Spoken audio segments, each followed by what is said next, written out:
But I did have dinosaur chicken nuggets for breakfast, so I have protein in my body. I am good to go. Dinosaur chicken nuggets, the fuel of champions. Forget Wheaties. It sounded good.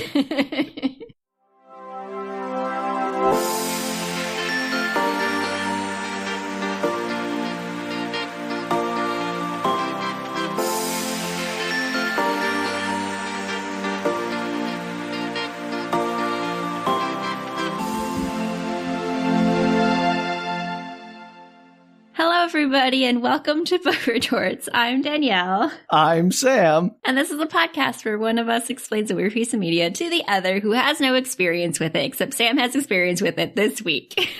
Yeah, it's a part 2. One of my favorite things we do, because it means I have to prepare less for it.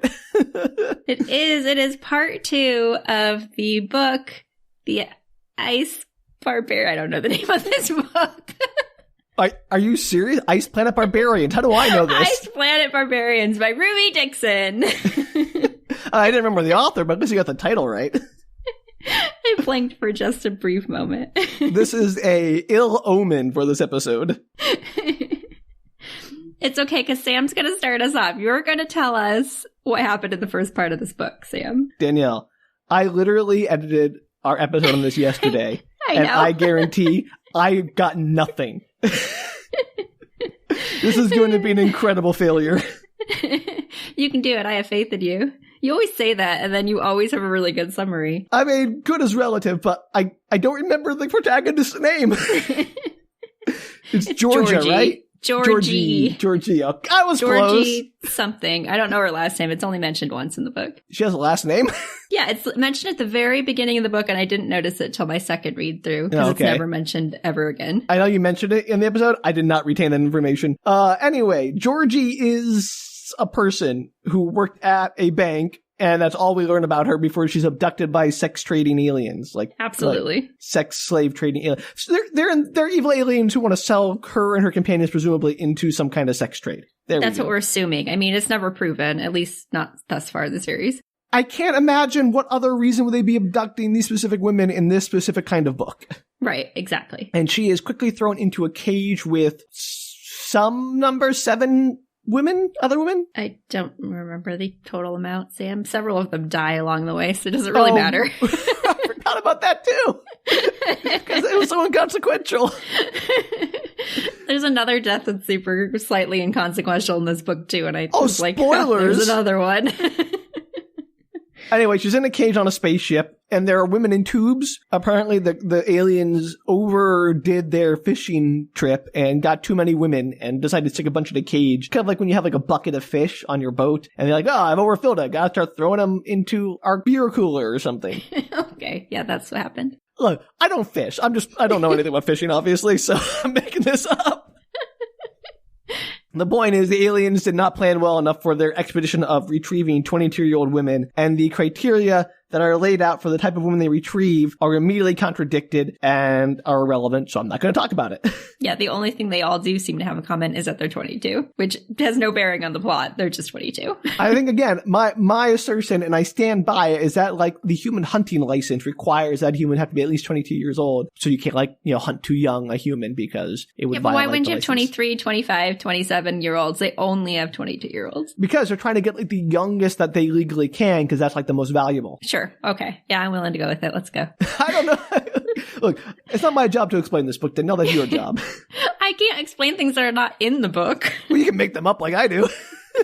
I'm willing to believe that it's the best age for this alien race that's selling to other alien races. Anyway, there are 2 alien races on this ship. Neither of them are relevant to this book, so I'm just going to skip past the little green men and orange basketball-looking guys because they don't matter. The point is, the ship starts having trouble. One of the women, whose name I forget because who cares, has a implant that is like a universal translator. Your babblefish. Kira, gotcha. Thank you. Uh-huh. She has a universal translator implanted in her ear for reasons that are entirely opaque that the aliens have done this. It seems to cause them more harm than good to have a human able to understand and eavesdrop on them. Agreed. Anyway, she overhears that the ship is having engine problems, and during a botched escape attempt, the aliens jettison the cargo part of the ship, like a pod, or it detaches or it separates like the saucer section of the Starship Enterprise in Next Generation, something like that. And instead of leaving this pod safely floating in space in orbit or someplace else, it crash lands on a planet, killing 2 of the women. Thank you for reminding me about that, Danielle. You're welcome. And it's an ice planet, hence Ice Planet Barbarians. Well, I'm really blazing through this plot. We spent a lot of time on that ship, but it doesn't seem to matter. No, but none of that plot matters, because really what matters is that they land on this ice planet. Yeah, this is going to be my shortest summary yet, Danielle, because most of the episode was just me being very frustrated by everyone making bad decisions. It's okay, because I have, multiple pages here, so I'm happy to elaborate further on their plight on the ice planet. All right, so they're on the ice planet. Georgie has suffered a head injury and a broken wrist, but nevertheless, she is elected to go on the expedition to scout the barren ice planet that somehow has an Earth-like atmosphere conveniently, but is not temperate enough to support human life. That's because her head injury does not matter to the plot. I know that, Danielle. In fact, you're the one that brought it up. I didn't even remember she had one. Yeah, but Danielle, I'm not going to let it go. Mostly she has a broken wrist, and apparently that she blacked out earlier has no bearing on anything. I'm going to insist her blackout from the first part, like her concussion from the crash landing, and her, her blackout later when she's hanging upside down in the snare trap, that's a symptom of that, which just shows that all her decisions she makes from here on out are because of brain damage. I feel like she might black out again. I can't quite remember. So that just further supports my speculation that this is all just her decisions are caused by brain damage. She's not behaving in a rational way. That would explain a lot of this plot. Yeah, okay, I'm going with it. So she goes out exploring. She's wandering through the ice. She has a gun that she can operate. She stole from the aliens, so I'm not going to mention it again, but there it is. And she finds a bamboo forest kind of thing full of angler fish that instead of using their anglers, is that the word? I don't know. Their lures to attract other sea creatures to eat. They use their lures to try to attract land, or I guess iceberg-based prey, although they cannot pursue their prey onto the land, so it seems like a very ineffective strategy for survival for this species. I don't know if that's how they attract them. It might just be part of their body. And I mean, the book does not go into why they're designed the way they are. I'm maintaining that because it makes the most sense to me and seems funniest. Anyway, Georgie barely escapes the giant fish monsters and immediately is ensnared in a hunting trap, like your standard loop or tied around a tree that like hangs her upside down, and she blacks out immediately. Pretty close. Well, part of that was not spot on. Right before she blacks out, she does see a big white fuzzy creature coming towards her. Oh, yeah, but we're about to get to him, aren't we? Well, I was just saying. So that big white fuzzy creature is Taco, Tarkok? Possibly Vectel. It's a little confusing Vectel. Because I don't know why I got the their language is questionable. I got the K in there. I just could not figure out what his name was. Oh, that reminds me. Oh, because he kind of looks like a wampa, I'm going to say. They call the planet Nothoth, which is a terrible name for a planet. I'm sure the planet has a name from its inhabitants. Do we ever learn that planet's native name, or do they continue to call it Nothoth throughout the entirety of the series? No, we absolutely do not learn their name. Well, there's a funny part in here where I made note of that. We'll get into it. I am so upset that they call it Nothoth throughout the entire 22-book run. 22 books run of this series. I mean, maybe not. Maybe I'm only on the 10th book still. I have not gotten any farther since last week, everybody. That's still 10 too many books that they should be calling it Nothoth, and I'm incensed about that. Yeah, as far as I know, it does not have a name thus far. So, Vectel, I forgot his name again immediately. I don't know why it's slipping out of my brain like an eel. He sees this upside down person who kind of smells like his species, but also doesn't, and decides, oh yeah, I'm totally down with that thing. I just remembered your confusion on that statement and my confused. Absolute assurance that made sense. I didn't say I was confused by it. I said it was a nonsense sentence that didn't contribute any information. It was an empty sentence. It had no information. It didn't convey anything. It could have been removed. It would have changed anything. It was saying that it looked a lot like their species or smelled like it, but it wasn't their species. That seems important. No, that's not what you said. You said it smells like this thing, but doesn't smell like it, which is not the same thing. It is that's exactly what the author meant, Sam. I know what she meant, but that's not what was said. Okay, that's what I read it as. It made sense to my brain. I was being nitpicky again. There was not a lot of plot to hang my hat on in that first episode, so I had to get what I could out of it. Wringing we get that soup from that stone or blood from that stone. Either way, it's blood, Sam. There's no soup in stones. Stone soup is a great story. That's not the expression. I know, but I want it to be because that's a good story. Okay, moving on. Moving on, Vectel is totally horned up for her because his spirit thing, Cooey, or at least it's spelled Khui. I'm going to admit I'm not 100% sure how anything's said in this book. It is a sci-fi fantasy book. It could be Cooey. But I think Cooey. it's Cooey. At one point, it's like written out as CWEE, and I was like, "Is that sweet?" Wait, she changes the spelling of it?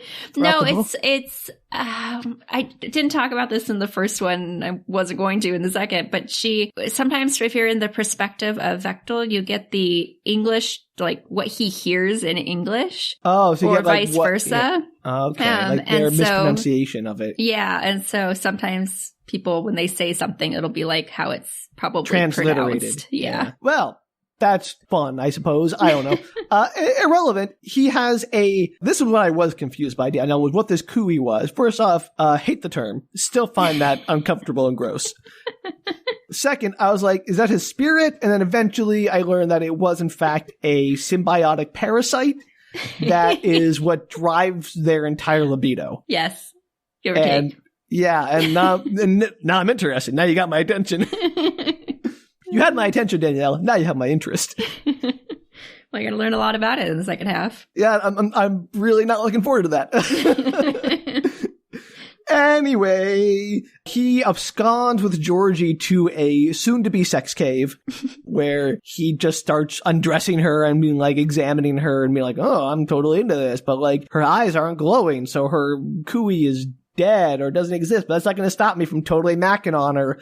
And then she wakes up to this alien dude macking on. She's like, yeah, I'm into this, which again, head injury. That really does explain that part, to be fair. Yeah. And eventually she extricates herself from the situation by, thrusting him off of her. And Vectel is confused. He's like, why isn't she totally into me? Because apparently they have no choice in their mating habits. It's all about what their Cooeys, quote unquote, again, a term I hate, resonate with. Kind of, yeah. Yeah. And this is the part that I still don't understand is how is his Cooey, God, I'm going to say that so much. I hate saying that. How does his Cooey resonate with her when she has no Cooey? Because again, resonance requires a reciprocal relationship, which does not exist if you only have one. Anyway, moving past that, eventually he's like, I'm totally going to take care of you. I know you don't have a Cooey. I'm going to find you one. And she's like, I don't know what you're saying. You're speaking alien gibberish to me. They do that whole thing like, me, Georgie, who you thing, where they do the conversation, they change the names. And I think that's where he left off. Yeah, he decides that he's absolutely he realizes that she's probably never had a Cooey and that he definitely needs to get her one or she's going to die and it's going to be awful and they'll never mate. And I want to reiterate that I don't know how advanced their species is, but is like, oh, alien person who violates every norm of how my species operates. Like they don't have that symbiotic relationship. It's completely alien to me. Totally cool with that. They don't even blink. Yes, that's a lot. There's a lot of that in this book. Which is insane. Part 2 of Ice Planet Barbarians by Ruby Part Dixon. 2 of 44. We're doing all 22 books. Yes. All right. So we're not, everybody. Ignore him. I was trying to get you to do it, Danielle. Maybe we'll get into some of the other crazier books. Who knows? You don't want to listen to the Ice Planet Barbarians podcast? I'm sure that might exist, to be honest. That probably does. I have not looked. Probably exists. Okay, so the book switches back to Georgie's perspective. As you might remember, it switches back and forth. Oh yeah, it's first person. She's feeling a little guilty about enjoying her sexy times while the others are still back at the ship, which she should be. Yeah, there's that, but also like, I'm not going to get into how, again, we talked about this at length in the previous episode about how ridiculous it is to have immediate sexual attraction between alien species. Like, it doesn't make any sense. No, it doesn't. However, if you don't buy into that, you're not going to buy into the rest of this book. So, I mean, the series. I'm going to suspend my disbelief, Danielle, but, and I hate to say this again, it's my job to nitpick as the person receiving the information from you. So absolutely. So the next morning, they pack up and leave the cave, and she's kind of a little out of it from hunger and cold and all of that. And head injuries. Yeah, and head injuries, and realizes as they're traveling that he's going away from the ship. And she tries to tell him that he needs to go like up the mountain, not down the mountain, but he doesn't understand. Why doesn't she just start heading that way and like he'll follow her, I assume? Yeah, I think at some point he might pick her up because she's kind of like falling over a lot since she is hungry, cold. Does she get her like clothes back? She is wrapped, I think, he gives her some furs of his, and he mimes that he's taking her to eat, to like get food. And she decides in the end to go with him, hoping that basically maybe she could bring some food to the people on the ship instead of just some random, alien creature. Two things I think might be wrong with this plan. Mm-hmm. Actually, two things, one unrelated. I'm assuming the title refers to him as the Ice Plant Barbarian, or are the women becoming the Ice Plant Barbarians? I did not think that hard about the title, Sam. I don't know. All right. Well, sorry, I just had that thought. Anyway. I kind of assumed they meant the men on the planet, but I could be wrong. Either way, returning to the actual plot here, we established last time the only reason she didn't lose the ship was because she could still see it. Mm-hmm. How's she going to find the ship now, which I'm assuming he's taken her out of line of sight of the ship? I don't know, Sam. Apparently it's not hard to find.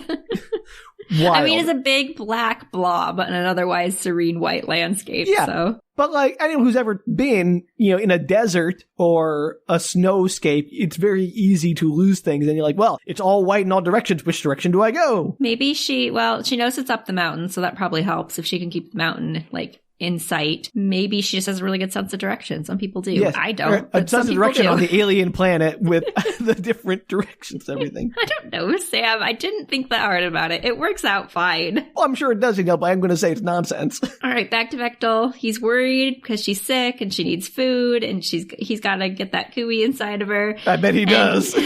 He leaves her near a boulder to hunt some food, and he makes some he wants to like take down one of the, I don't know, they're kind of like leopards or something to make some clothes for her to keep her warmer. So he ends up taking down what I could only imagine is a giant porcupine, given the description, and he offers her the raw meat.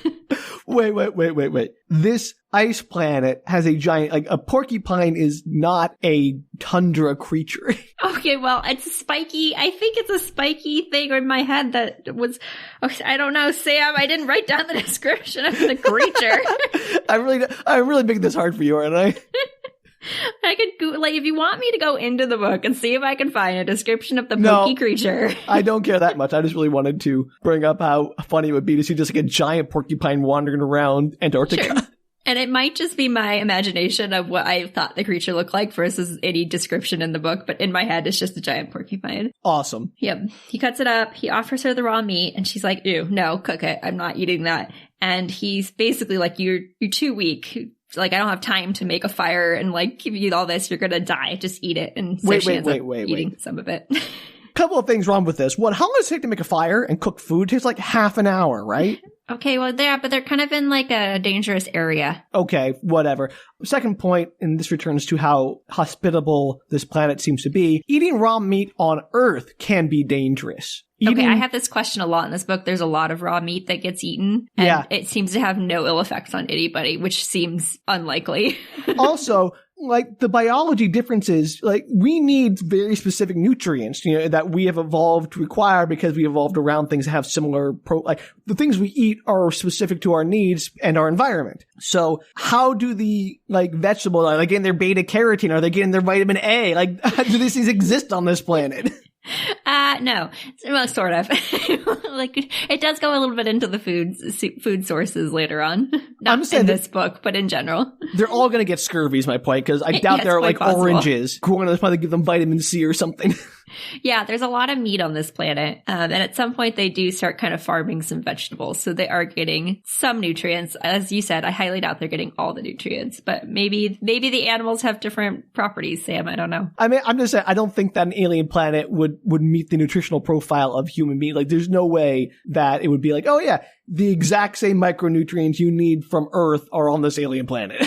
Do not disagree. However, none of them seem to die from scurvy, so I think it's fine. That's too bad. I want to see I want to see them all die from scurvy. All right. Anyway, she eats the raw meat. She's feeling a little bit fuller, but super grossed out. And he takes her to the hot springs to drink a little bit of water and take a bath as well. Because as you might recall, she's still covered in alien goo. And also the filth of all her mingled companions. And like 2 weeks of being on a ship, yes. So he shows her how to get rid of the fish monsters. Because the fish monsters, as you mentioned, are in the hot springs or in the flowing water. So apparently this involves using these like red berries that everybody seems to carry around with them on this planet. And when you mash them up, they kind of create a lather like soap. Ooh. I know. And if Bubble you throw bath.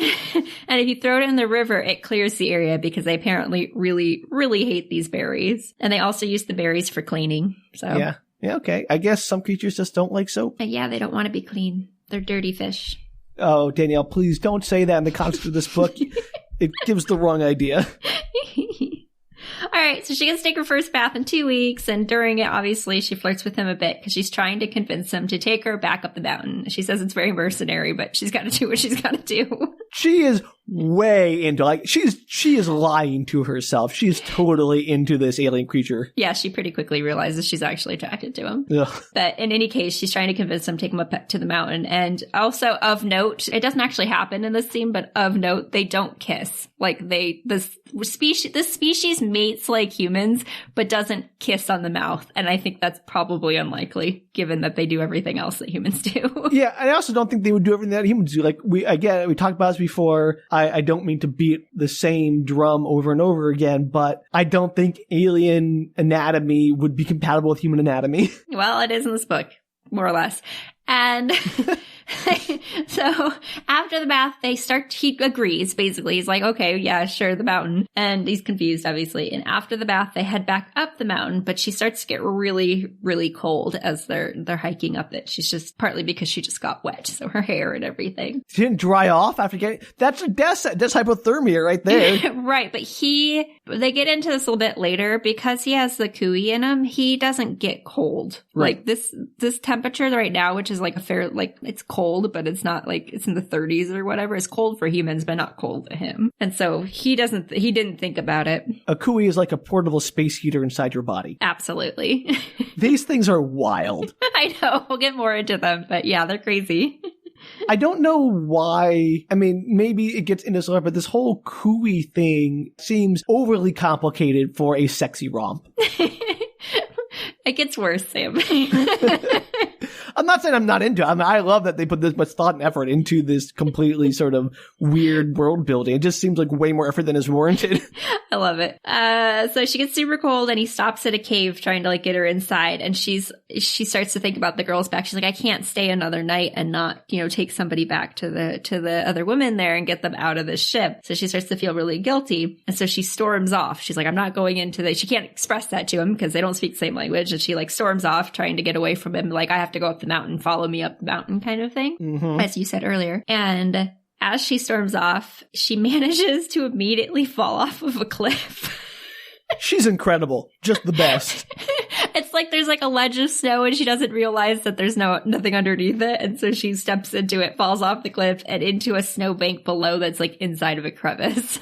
So she gets trapped in a snowbank crevice. Presumably now Vectel cannot locate her. Well, he knows where she went down. Like, he saw her go down. So he's up above, but he's just having a hard time getting down because the crevice is kind of tight, Like, he's a big dude. He's 7 feet plus tall, and she's tiny. Yeah. Oh, yeah. We're not even going to get into the specifics of that, Sam. And thankfully. He's trying to find her. And she's kind of in the dark, it's just like the light from above that's shining down. Otherwise, it's pretty dark in there. And she sits up and she realizes suddenly that there are 24 eyes watching her in the dark. So it does the like cartoon eye thing where the eyes glow in the dark, which does not happen in real life. I don't think it's quite that dark. She also describes what she sees. So I think it's just maybe Twilighty in there. All right. The creatures that are watching her are bipedal. They're tall. They have fish-like faces, tails, and are fur-covered. They're like little yetis. All right. first off, this sounds very much like the Time Machine with like the Morlocks and the other, I can't remember the other ones. But second, I swear, if this is another viable mating species, I will be very upset with this book. But you're going to love the name of them. So one hoots at her, the sound querulous, she says. So they're just staring at her. And she says that they remind her a bit of the Wookiees, but taller. Okay, so they're like, but Wookiees aren't fish-like in any way. And she said remind her a little bit of them. It's because she's stuck in her Star Wars like world. Yeah, this author really wanted to put as many Star Wars references in this book as possible. There are several. So Vectel's above trying to get down, and she's not quite sure what to do. He's like yelling out to her, but she doesn't know if he means like run for it or stay still or like what. Yeah. But she holds her hand out either in greeting or for them to sniff because they seem a little feral, And as she does that, they start to go bananas and they like leap on her and they're trying to tear her to pieces essentially. Aww. I know. A roar from above echoes through the cavern, and Vectel finally drops to the ground with a blade in his hand, and he swings through the creatures as they go flying, and he picks her up and hauls her off and runs away. Ooh, sexy Vectel to the rescue. Woohoo! So per Vectel, I don't know how to pronounce his name. I should read you this passage in the book that tries to explain how to say it. These are called Metlaks, Metlaks, M-E-T-L-A-K-S. M-E-T-L-A-K-S. Metlaks. Metlaks. That's sure. how I said it in my brain. Metlak. Motlocks. And are wild, this, vaguely... Again, to say, it sounds like the Morlocks from I know, that's Time why Machine. that was funny. And they're kind of like wild, vaguely intelligent beasts that roam the lands, and they tend to attack, but they're kind of scaredy cats, so if you fight them, they tend to run off. Got it. So Fun. he starts a fire and borrows furs from some of the other hunter caves that they find. This time he ends up cooking the food for her, though he thinks that's super weird because nobody cooks food where he lives. That is wild. Cooking food is great. That's so cool. Like, there's some speculation, and again, I'm not an anthropologist, but that the ability to cook food and, basically pre-digest it, freeing up energy for other things and getting more energy from your food is what allowed our brains to consume so much more energy proportionally than other creatures' brains, and sort of helped our brains grow to their stupid size that they are now. It doesn't get into it in this book, but in future books, it mentions that it seems to suggest that the reason why they eat raw meat, among other stuff, they have really well seasoned food, is because for whatever insane reason, when they have a cooey, their senses get dulled for like taste. And so the taste is stronger when it's raw than when it's That cooked. Doesn't make any sense. It's crazy, Sam. Cooking adds so much flavor to food. Like, you can season it. You can, like, char. You get texture. That's nonsense. Yeah, and they do like a... Doo-doo. Shut up, Sam. They do a, like, dried, like that, like a jerky that they do. So they do cook it on occasion or smoke it or whatever, but they don't. They do that jerky, they do. Got it. but they don't cook it to eat as like a meal. I'm not saying you have to cook food to have a brain that evolves to consume enough energy to be sentient as we would classify it, like human level of sentience. But I don't know. It seems, especially on like an ice planet where they already make fires, right? They already use heat of fire. It seems like a very natural thing that would follow immediately from having fire. They just don't like the taste of it. I don't know, Sam. It doesn't ever get into these specifics as to why. Except that later, when people have the cooeys, some of them eat raw meat, some of them don't. It just depends on what they like. Is there a disease on this planet? Like, are there bacteria, or is it like the raw meat's probably just safe to eat? There are no salmonella or anything. The raw meat just seems totally fine to eat. Like, sometimes people get sick, but it's not from that. Okay. Well, fine. Anyway, they agree, in their broken languages, to go to the mountain tomorrow. So she's going to spend another night with Vectel in a crevice. Now she's all like bruised and broken and not doing well and cold. So it feels kind of like a reverse Florence Nightingale thing, where it's like she has to be taken care of. That whole fantasy is being done here. Yes. Like the baby bird being nursed back to health. That kind of, he's so gentle and takes care of her. I get that. That seems like the fantasy is being made here. Yes, that's a big theme, particularly in this book. Yep. All right. I'm not surprised. It seems like something that's very prevalent. Well, he wants to show that he's super nice, Sam. Mm-hmm. He's not going to take advantage of her. Yeah, he's a good provider. Get down to like base qualifications here. He'll defend their children from the Wookiee-like fish creatures. I mean, on this planet, isn't that really what you're looking for in a man? Yeah. I don't know, Daniel. I'm looking for a man on this planet in the first place. I have comments about this once we get through the book. Can't wait. So they're in the cave. They're playing a game of like, what's this in their languages, essentially, pointing to everything they can, trying to learn each other's words. Yeah, that's which not gonna eventually turns into sex. Obviously. Wow. He's like, what's this? Oh, it's my penis. Yeah, kind of. He tries to like get out of it because he's like, no, that's like not something that you want. And she's like, nah, I do. Let's have sex.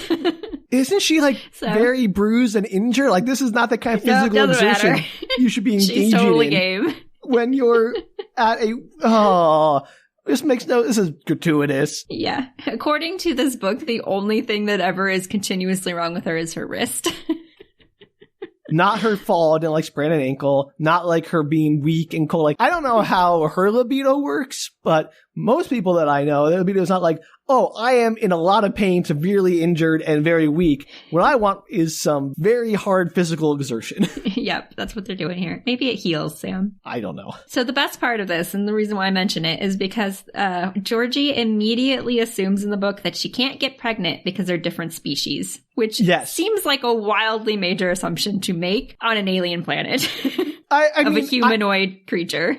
I would make the same assumption because, again, pregnancy is a very specific thing that requires a very specific 26 chromosome pair thing from humans and to match up, right? Like, you can't do it without the exact match of the chromosomes and DNA, so I would assume aliens probably aren't. They're even on Earth, humans can't get pregnant from other things, thankfully. Yeah, but we don't have other humanoid creatures on planet Earth. And that's true. We did have, when we had Neanderthals around, they could crossbreed with Cro-Magnon. I don't think I would assume it. I just don't think I would. If they looked like relatively kind of human-esque, I'd be worried. I'm not saying I wouldn't have sex with them. I'm just saying I'd be worried. Wait, you saying you would have sex with them, Danielle? I don't know. If I'm stuck on an alien planet, how do I know, Sam? Okay, well, you are certainly, I don't know if you're more adventurous than I am in that regard, but thank you for admitting that on tape. You're gonna be on a planet for the rest of your life? I mean, maybe.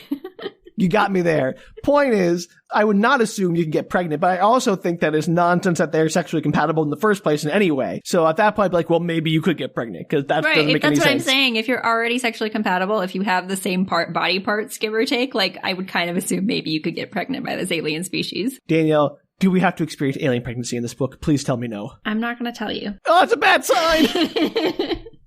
Sam, I wouldn't even tell you if they did or if they didn't. Like, even if they didn't, I wouldn't tell you. I know, but still, I just assume the worst, Danielle.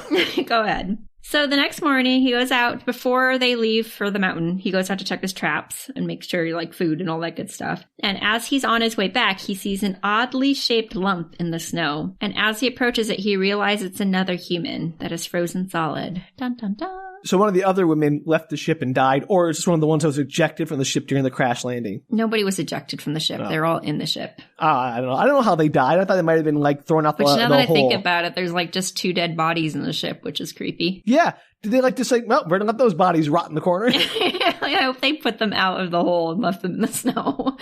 At least that would preserve them, prevent them from turning, putrid. Yeah, that's gross. Anyway, he suddenly realizes it's another female, and he realizes that's there's why no other kind of humans anywhere. Well, I'm just saying that you don't know that, Sam. You don't know the plot of this book. There could be a whole other humanoid group on the other side of the planet. I don't think there are any more humans that were accidentally dropped on this planet by aliens abducting them for a sex slave. You don't know that. I don't know that, but I do know enough about this type of book to assume it's one of the other women from the ship. So he realizes when he sees her that that's why she's so keen to get up the mountain, that there are others up there like her. And he's like, jackpot! Well, that, and he also is like, oh, well, yeah, now we really have to go up the mountain. So at least he has a reason why he's have to go back up this random mountain away from Is he just like, oh, great, more completely sexually open women that will be totally into my alien physique? It does come up. Let's get to it. No kidding. Not with him, though. We'll get there, Sam. Oh.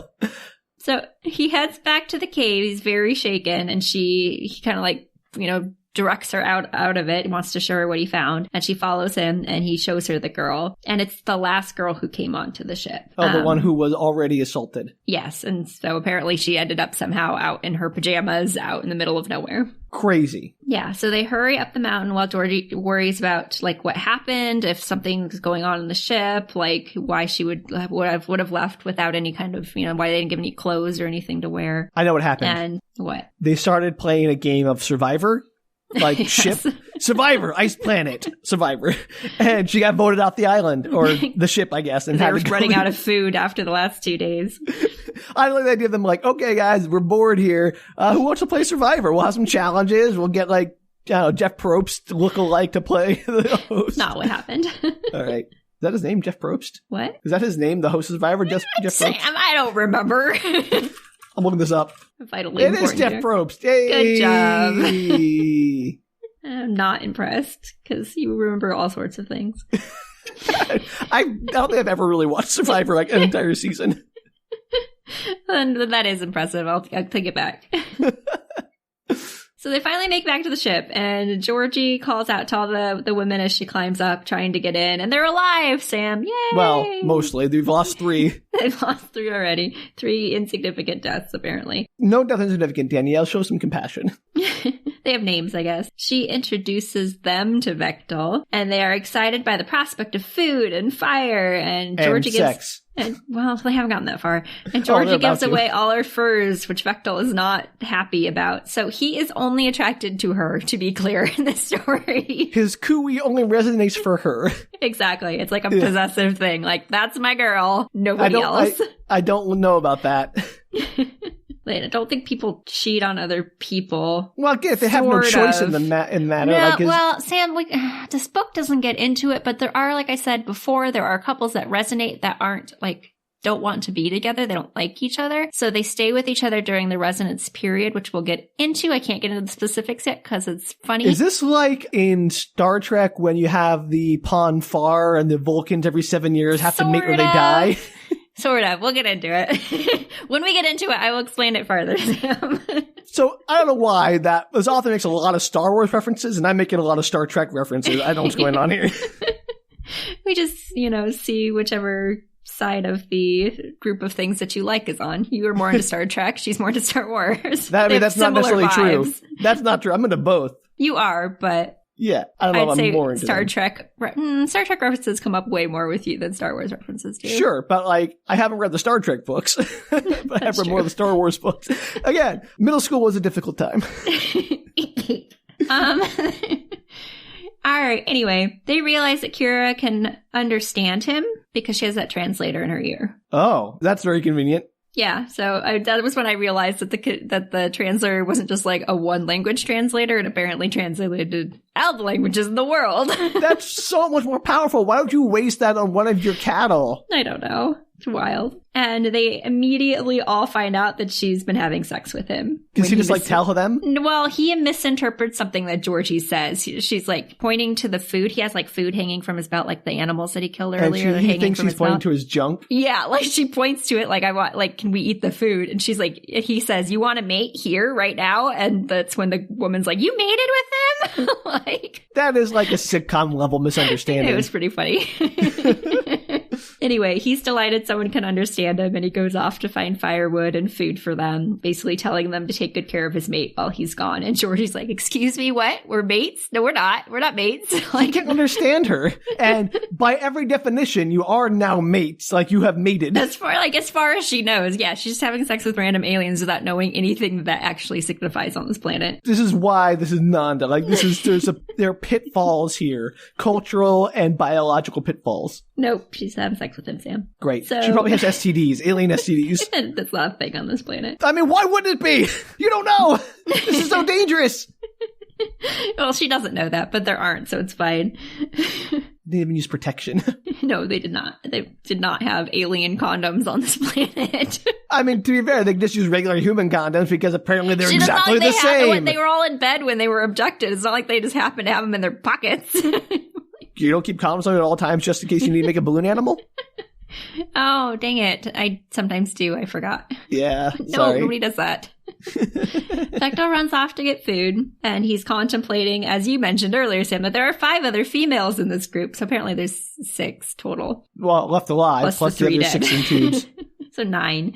There were 9, plus the 6 in tubes. Yeah. So you find out that, in his head, you find out that there are only 5 adult females in his tribe, and there are over 20 unmated males. And why? Why is that the biological ratio of the species? Well, I don't think it necessarily always was. It doesn't get into it in this book. It does get into it in further books that there was a cooey sickness where a bunch of people got really sick and their cooeys died and they didn't make it, and they lost a lot of people during that time. And it mostly affected the females. Well, I think it was just they didn't have that big of a population to begin with, and apparently more females ended up dying than males. This is, yeah, okay. I'm not going to tie into current geopolitics.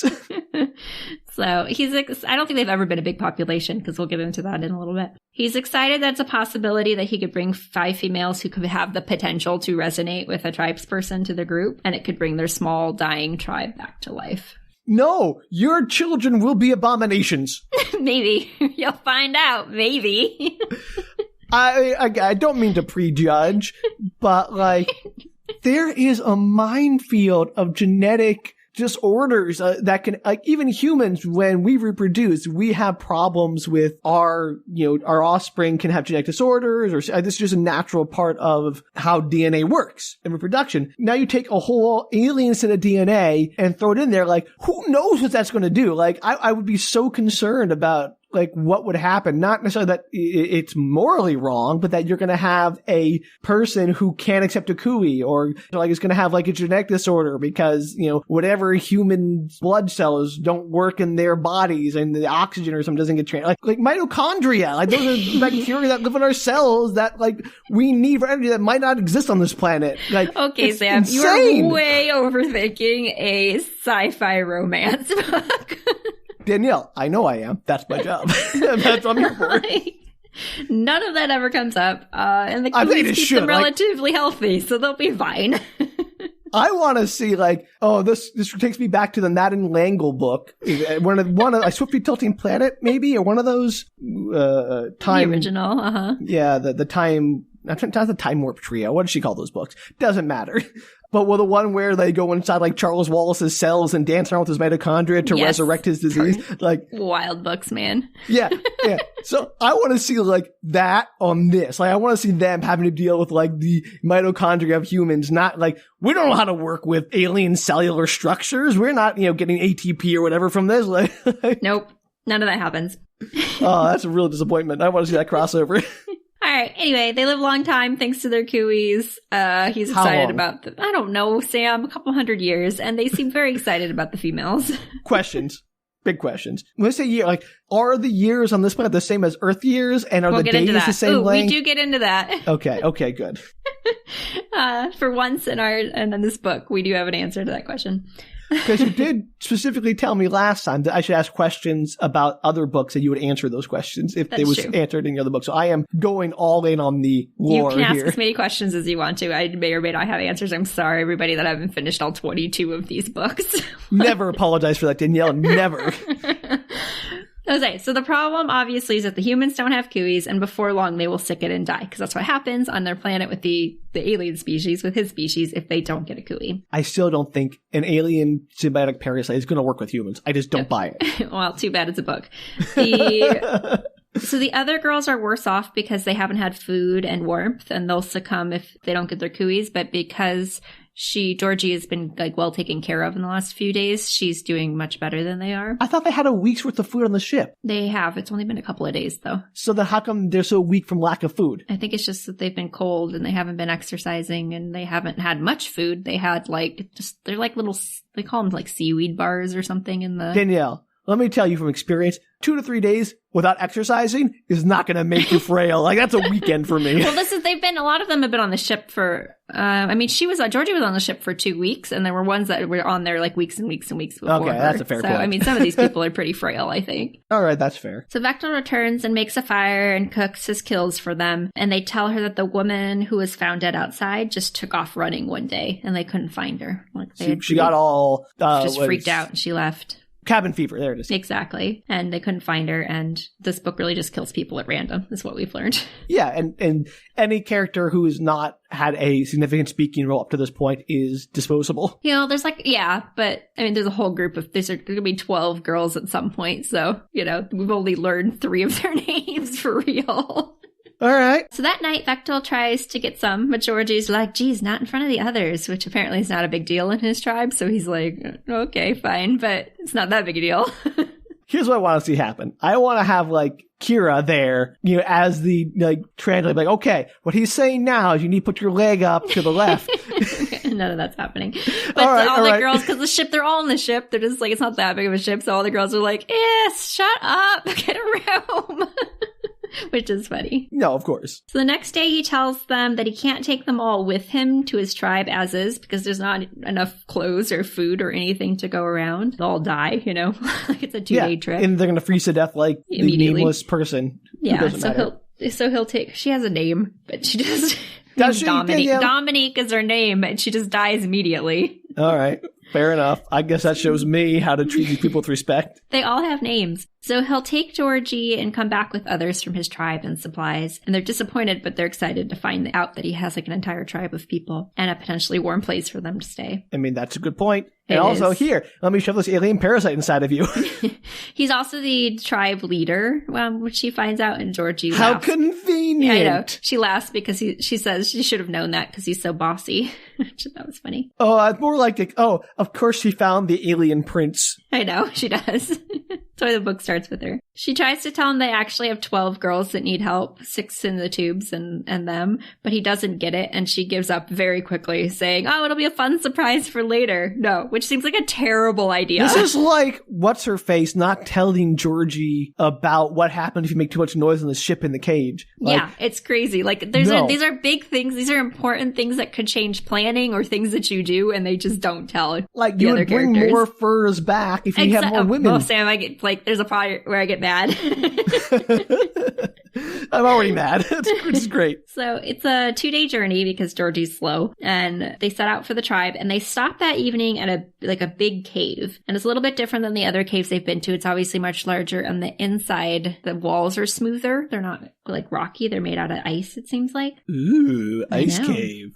As they're settling in for the night, Georgie notices a light behind one of the cave walls. And Vectel explains that this is the Cave of Elders. Like, how does he explain this? He doesn't actually explain it to her. He just explains it, and she's like, sure. Because she can't understand a word. So he's explaining it to us, the audience. Yeah, absolutely. He explains that it's the Cave of Elders, the Cave of Stars, and that it's full of magic. And she obviously doesn't understand what he's saying and heads over to the wall to check it out, trying to see, what's behind it. And she suddenly realizes, Sam, that it's a spaceship. So these aliens are also marooned from a spacefaring race. We're going to find out a lot more shortly, Sam. That's crazy. We'll get there.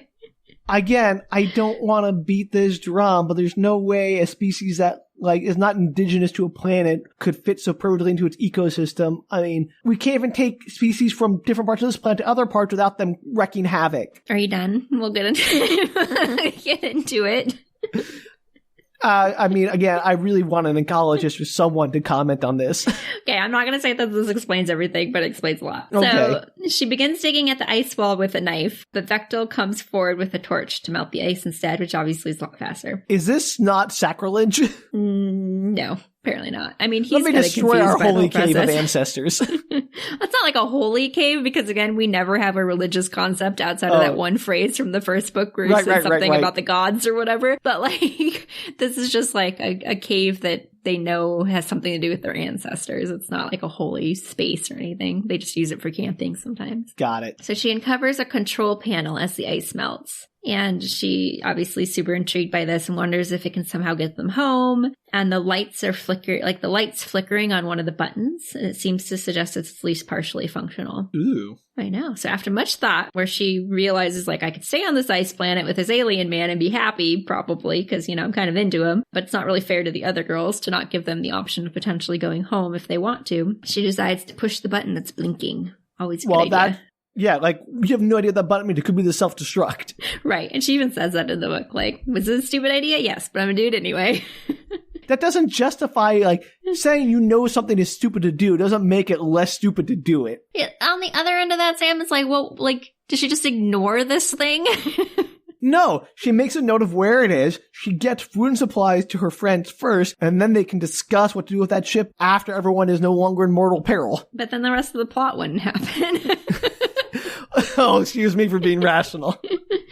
After a few moments, she pushes it. After a few moments, the system seems to be booting up. It does not self-implode, so we're fine. Oh, darn. And a voice speaks out loud from the computer, obviously, asking a question in a language she's unfamiliar with. And she, like, says out loud, like, I don't understand what you're asking me. And to her surprise, it switches to English, Sam. Another universal translator. How convenient. Confirming whether she'd like to switch to Earth English, which seems to suggest there are non-Earth Englishes.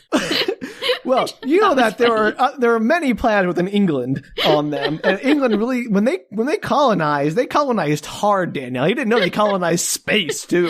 I just thought it was funny. You're like, would you like to switch to Earth English? I was like, no, I want Mars English. Wild.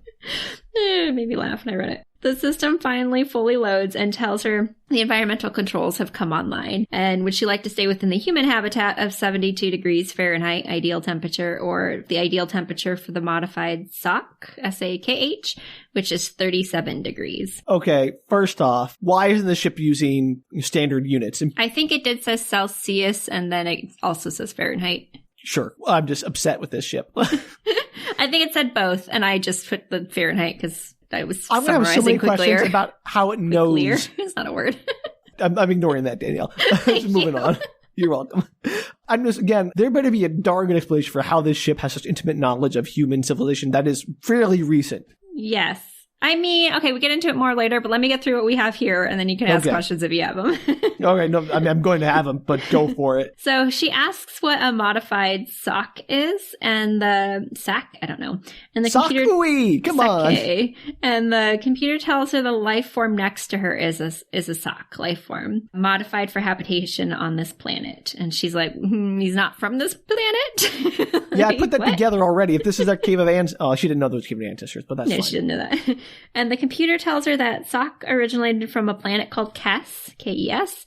It's 3.2 million parsecs from Earth, and this planet is 5.8 million parsecs. That's insane. Does she know how big a parsec is? No, she's like, that seems like it's probably pretty far away, but I don't know. No, I meant the author. Oh, I don't know. I don't know. Because was it 3.26 light years? 3.2 million parsecs from Earth and 5.8 million. Yeah, so it's like 15 to 20 million light years. Okay, well, that's far away. How big is the universe? That might be bigger than the universe. Let me look this up. It's another universe. It's another solar system, Sam. No, I thought the entire universe might be smaller than that. Well, you think. I mean, we don't know. We're humans. Sam needs to know. I need to know how big I put these numbers in here specifically because I thought you might have something to say about them. So the universe the edge of the observable universe is 14.3 billion parsecs. So we're good at 3.2 million and 5.8 million. Okay, we're within the observable universe. Sure. It's also better?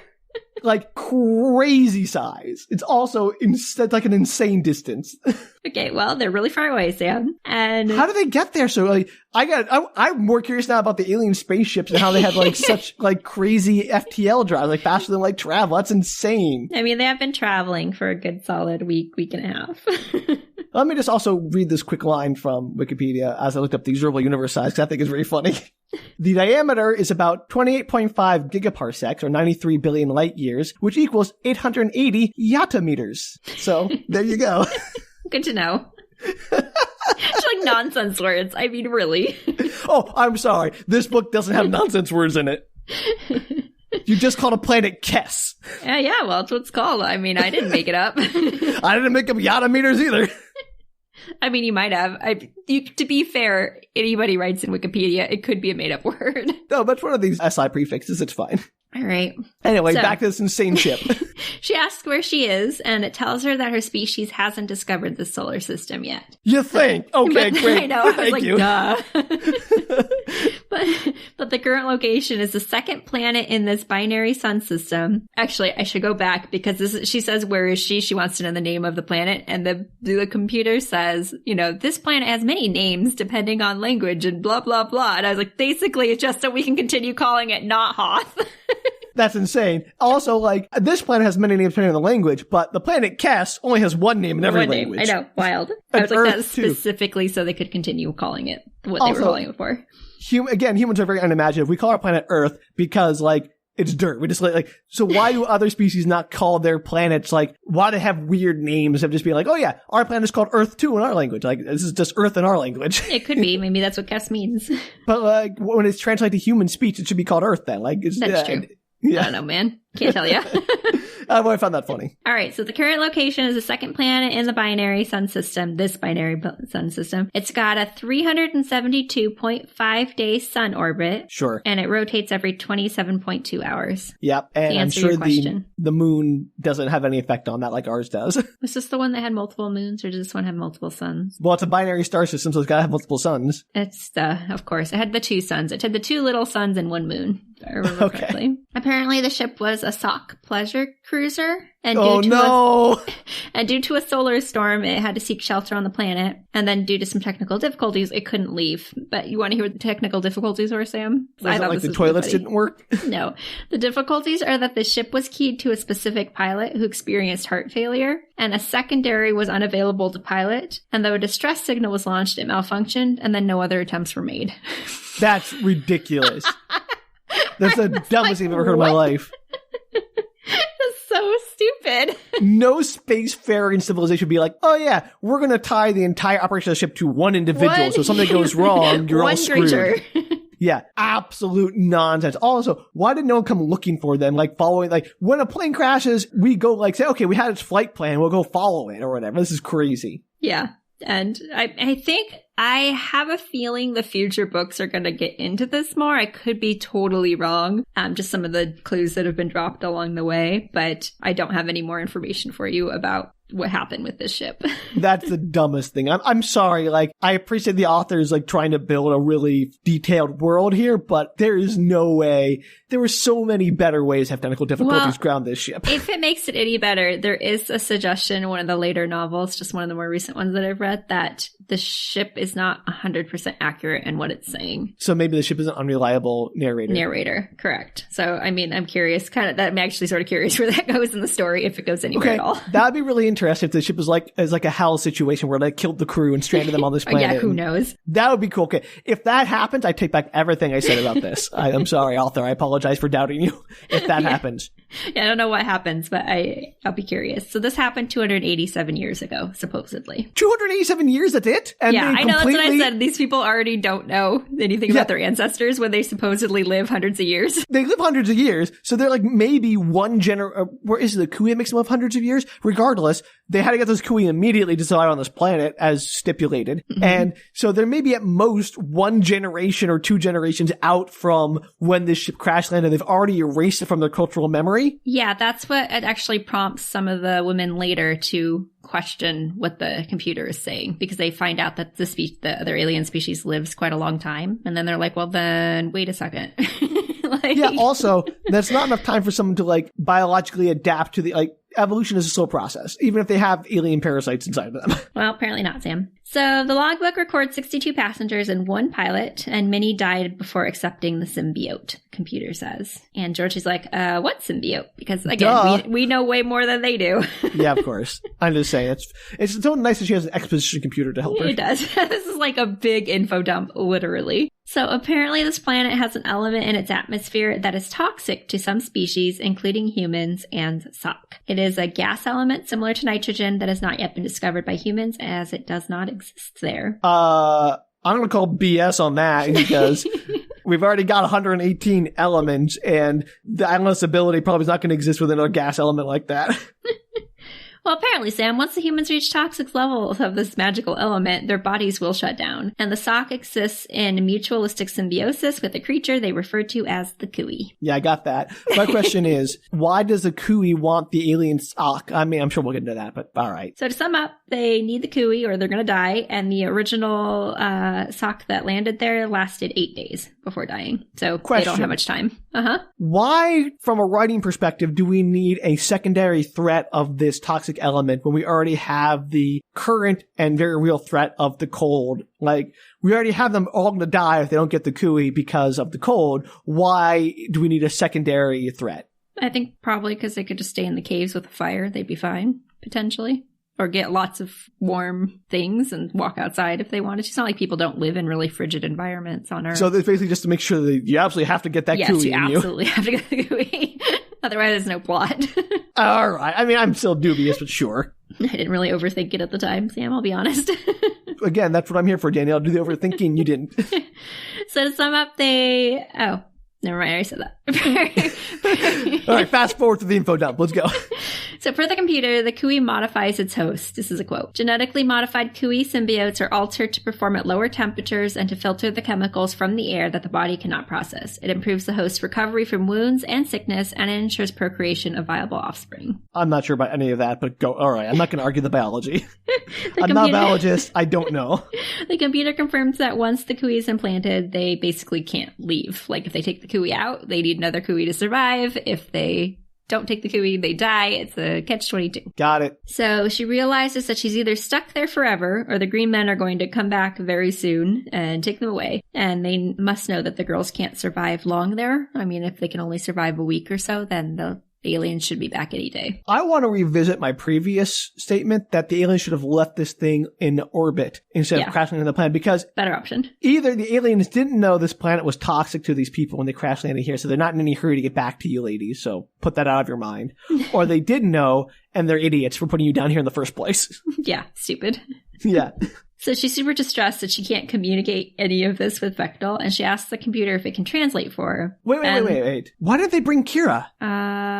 They left Kira in the ship in case the aliens returned so that she would know that was potentially going to happen. It might give them a leg up, just like they did originally. I think it should be more useful as a translator for this rescue mission, but what do I know? Yeah, well, here we are.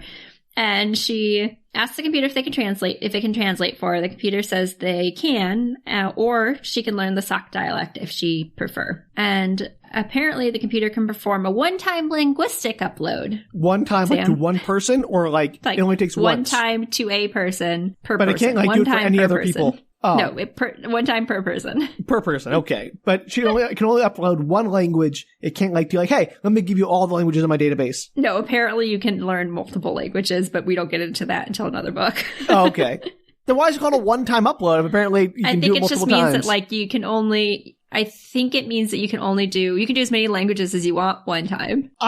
Why would you ever offer less than the maximum number of languages? I don't know, but it seemed, well, I mean, we'll get into it in a second. She obviously accepts it, but she does black out afterwards, and it seems like it's what else is new? Yeah, it's a longer process if it's multiple languages, like it could hurt your brain or whatever, for whatever reason. It's so convenient she has this Matrix language upload machine. Oh my god, this is the most convenient thing in the entire book. They use it a lot. Yeah, okay. So wait, that makes Kira redundant, so get rid of her. Well, we'll get there. She chooses that option, obviously, as all people would. And the computer I don't know if I would. I would like some alien, like, spaceship, like, monkey in my brain without some more investing. Like, is this safe? Is it compatible? Like, and that's how you get taken down by little green men and taken back to planets to be sold as a sex slave. This is how I don't get, like, an alien computer virus in my brain. Okay, Sam. You have to assume that if you're on this planet, the simplest and best solution is probably the correct one that will not kill you. Well, I mean, the ship can translate for her anyway. Why don't just use the translation of the ship and worry about, like, don't immediately jump to, oh yeah, upload to my brain, because that's the thing. Okay, well, here we are, Sam. I'm just saying, she dives in like you said earlier, she assumes she can't get pregnant from the alien. She assumes that this is a totally safe procedure for human beings. Like, she makes a lot of assumptions. I mean, the computer does say that it would work on a human. Oh yeah, I trust this computer that, sure. I mean, we have no, maybe she asked a few more questions of this computer, like, how does it know it would be safe on a human? Has it ever been done before? Okay, how does well, it even none know of that about humans in the happens. first Sam place? obviously would ask a lot more questions. And she chooses this option. The computer does a retinal scan, and then she blacks out. Okay, great. Her head injury is probably not going to help with her learning this language.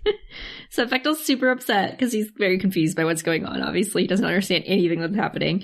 They don't have any technology. And the computer voice basically is like, calm down. Like, she'll be up in a little bit. I'm going to go into hibernation mode. If you need anything, let me know.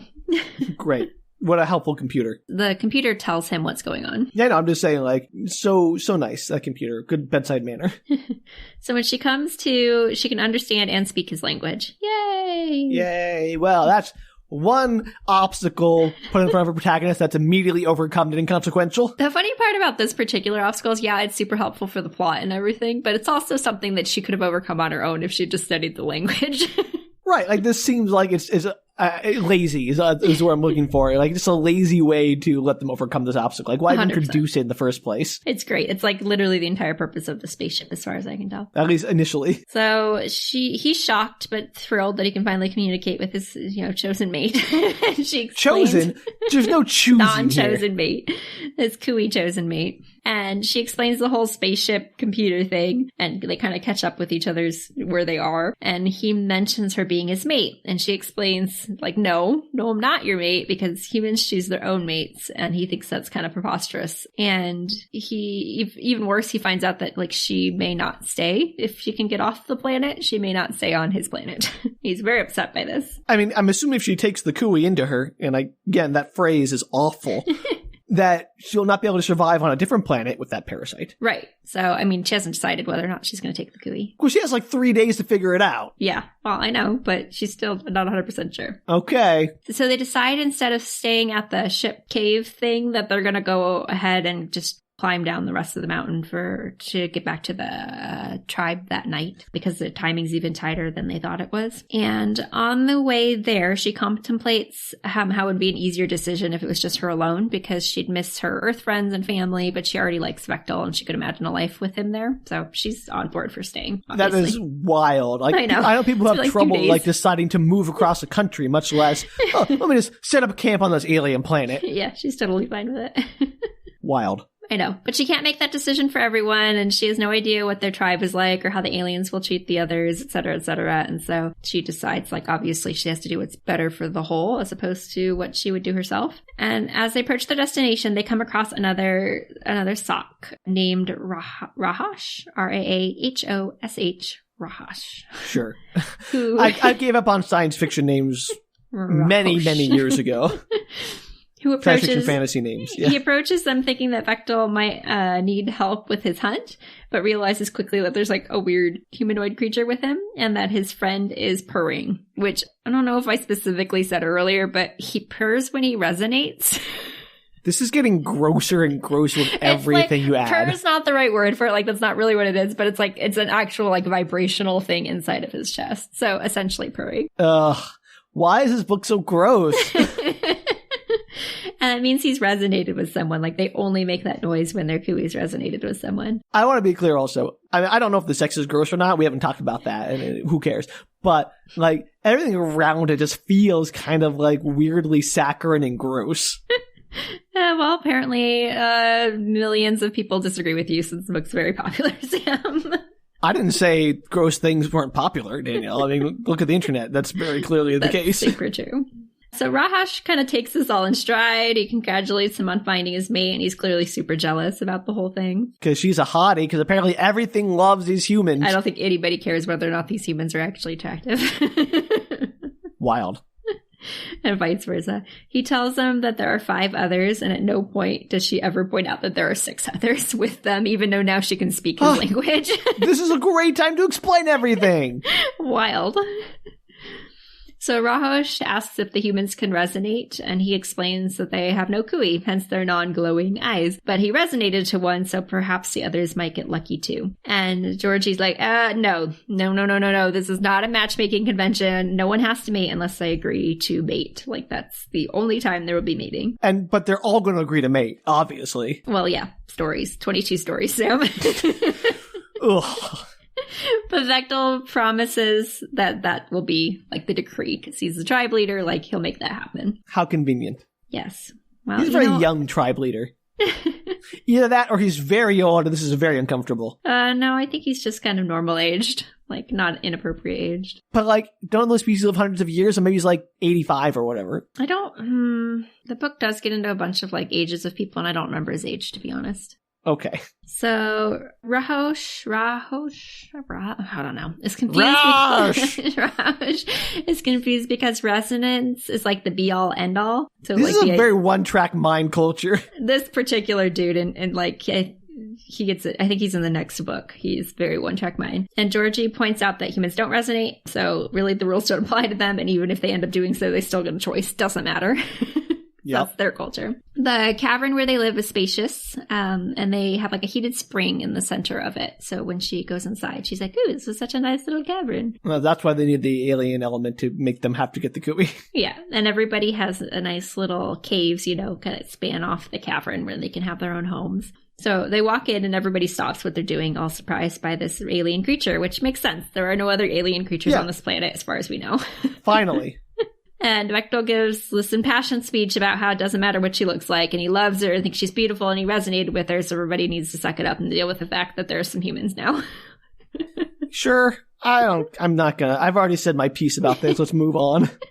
So everybody's really excited by this story and seems welcoming enough, obviously, staring at her, kind of like, what are you? And he takes her to the healer to check out her wrist and her other bruises and everything. The healer is a very nice woman who really can't do much for her because her healing is tied into the kui. So apparently she has a magic one. I don't know why. And her kui can call on other kuis to encourage them to work stronger and heal faster. So she heals them from the inside out. So she's basically healing them with the power of motivation. Yeah, with her kui. Her kui vibe, doesn't resonate, but it, I don't know. Hey, you can do it. I believe in you. Heal those wounds. Yeah.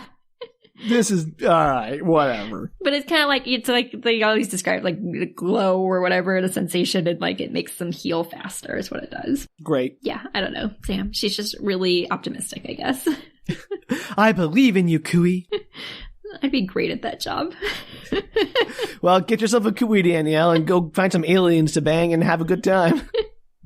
It could be worse. Georgie asks about the kuis, if she remembers getting one, if it hurts, all the questions one probably should be asking about getting a parasite planted into your body. And she tells her that she doesn't remember it because all the Sak children are born without kuis and are vulnerable until they reach 4 days of age. And then the tribe hunts for the Sakots, the giant creatures, and transfers a kui to the child. Sure. All right. That's all gibberish nonsense to me. So they have to wait 4 days so the child's strong enough to accept it. Apparently, I don't know. Day 4 is the magic day. I hate to hear how they figured that one out. So it's rare that one dies in adulthood and has to be replaced, that it hasn't happened in her lifetime. And she says you can't feel it in there. It's kind of like an organ. It's not like you know that it's there unless you're resonating, and then it makes that weird vibrational purring noise. And they apparently, better hope Georgie's resonates with Yeah, wouldn't that be funny? It'd be so funny if she was like, I'm not into this guy.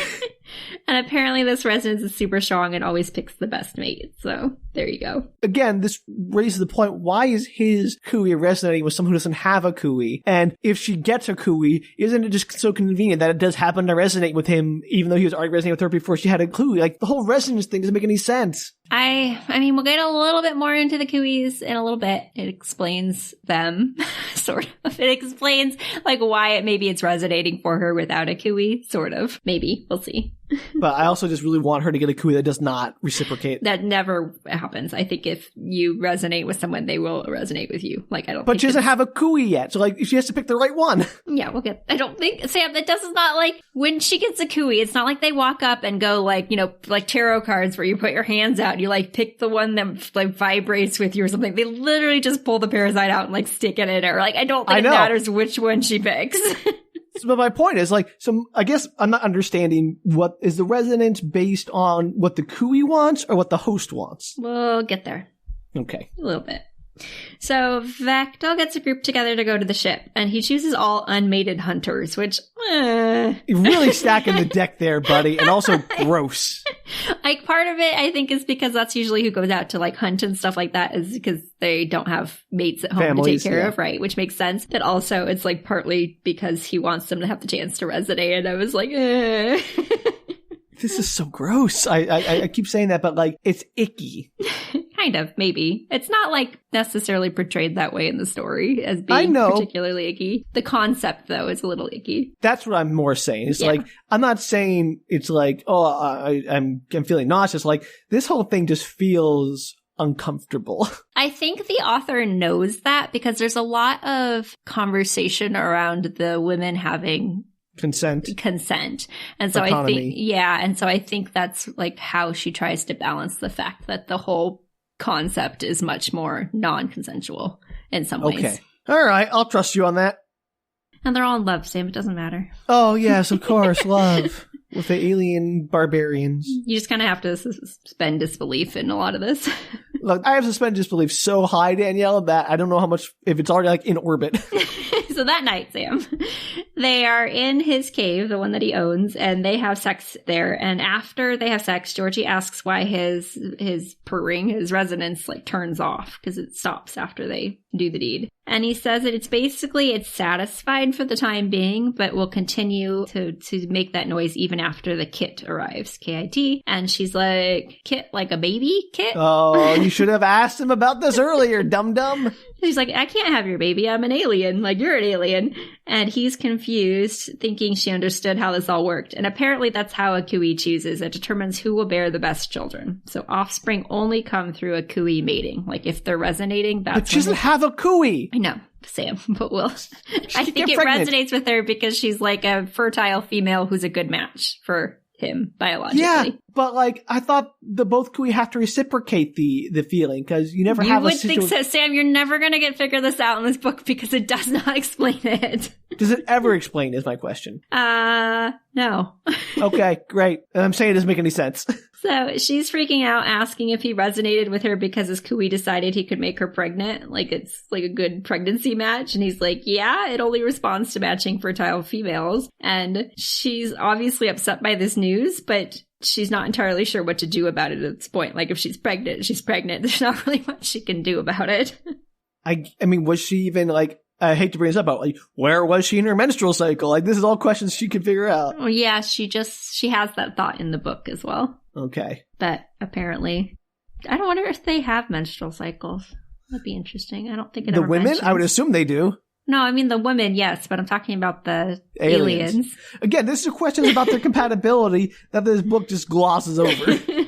Yeah, I don't remember if they mention whether or not the aliens have periods or not. Maybe they do. Like, pregnancy and reproduction is an insanely complicated process, even for humans who are intended to reproduce with each other biologically. Like, I can't imagine how much more complicated it would be with aliens. Well, not that hard, apparently. So the it's like next a horror book now. The next morning on their trip, they all go back to get the girls, and they stop at the Elder's Cave that night, and a few of the Sakui, the aliens, learn English through the computer. And, that's nice of them. Yeah, I know, convenient. And they head towards the ship, and when they make it, they find that all the women are very weak. So I'm assuming all that sex is keeping Georgie healthy. I don't know what else would be. Right, because now we don't know that it's a toxic gas in the atmosphere that is poisoning them. So why is her sex somehow protecting her from toxic gas? Yeah, like, and she's getting weaker, but not, like, the book does not expound. Like, these women are, like, super weak, and they get better when they, like, eat and are around the fire a little bit. Like, it seems to suggest that being able to take care of oneself makes them a little healthier. But they're also, like, I mean, they like, as you said, they have food. They're just sitting there. Like, they're not like out in the cold and the elements. Yeah, like, it's really weird. Yeah. They should be like as healthy as Georgie, approximately. Did he not leave them stuff to make a fire? I don't know. I mean, if they were freezing up in the ship, I don't think they were. I think they were pretty cold in the ship, but he left a bunch of the furs and stuff behind. Yeah. And you think he would have left fire stuff. Like, you think they'd be okay, but apparently they're pretty weak. So, all right, sure. So all the men clamber down and get to work. And though she hears one of the aliens resonating, but she can't figure out who it is. And it kind of like turning on and off kind of thing. And yuck. Yeah, I know. And she tells the girls they have to talk after they get situated. Look, they're going to be all horned up for you. Yes. And boy, let me tell you, it's great. So fire, food's all set up. Georgie tells everybody to like clear out so that she can talk to the other women. And she gives them the rundown about the cooey, which they all call cooties, which I thought was funny. Resonance, the spaceship. She, tells them they have their options. These are their options, Sam. They can obviously either get the cooey and survive on the planet, or they can fight the aliens when they return and probably die. Why fight the aliens? Why not just try to get the ship off the planet? Well, I think that ship is also like covered in giant piles of ice, so I think not sure it's the most likely option to get them off. But why would fight the aliens even be an option? Like, the option is get the cooey or die, because even if you fight the aliens and win, you're still going to die. Well, if they fight the aliens and win, they can take over their ship, or they can hold them hostage and potentially get back to Earth. Oh, you mean the green aliens? The green aliens, sorry. I thought you meant, there's so many aliens in this book, Danielle. Sorry, I meant the green aliens. When they come back for them, they can fight them. Yeah, but they have to get back in like a day, or they're going to die anyway. Right. So these are their options, Sam. Their options are get the cooey or die. That's the only option. I don't even know where they're talking about the aliens. They all agree that they're too weak to fight anyway, so it doesn't matter. And even if they did somehow take over the little green men's ship, they probably wouldn't actually make it home. So no kidding. Yeah. They decide How many of you are versed in astral navigation? So they just, well, if it's just like the other ship and you just say, hey, take me to Earth, you'd probably be fine. Well, we don't know if that ship works that way or not, because apparently it can't fly without a genetically bonded captain. Well, maybe you just get, your body scoped and you're fine. It does like a retinal scan. Yeah, from okay, earlier. sure. Then why even have a pilot?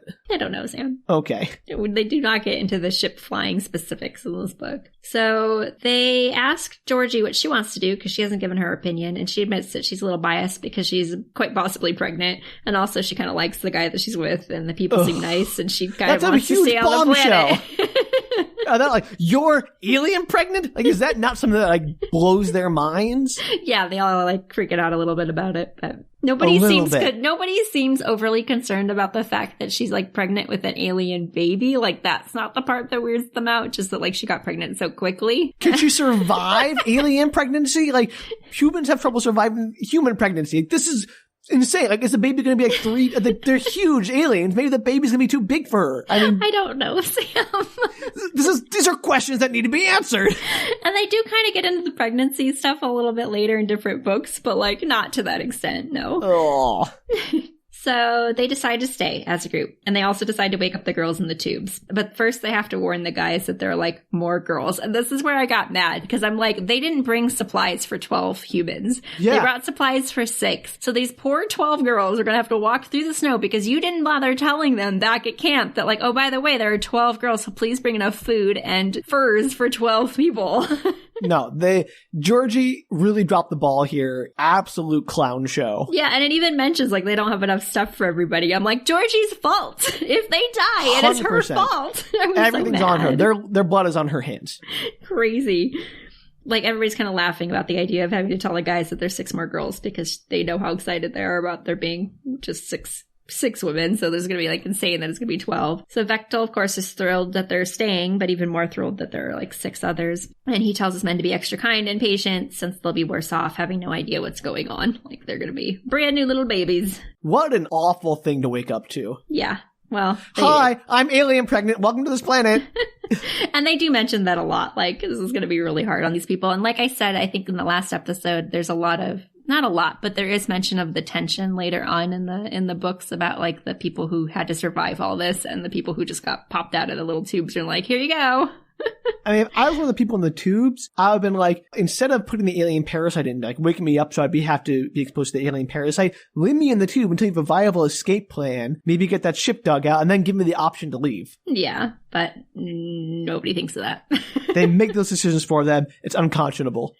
Well, they don't make the decision for them so much as when they come out, Georgie does say to Vectel and the others that if they don't want the Kui, they don't have to get the Kui. Like, that's not a requirement. But then they will die. Like, they have to. Well, maybe they could have gone back into the tube, Sam, but nobody Do they chooses even know to how to do operate that. those tubes?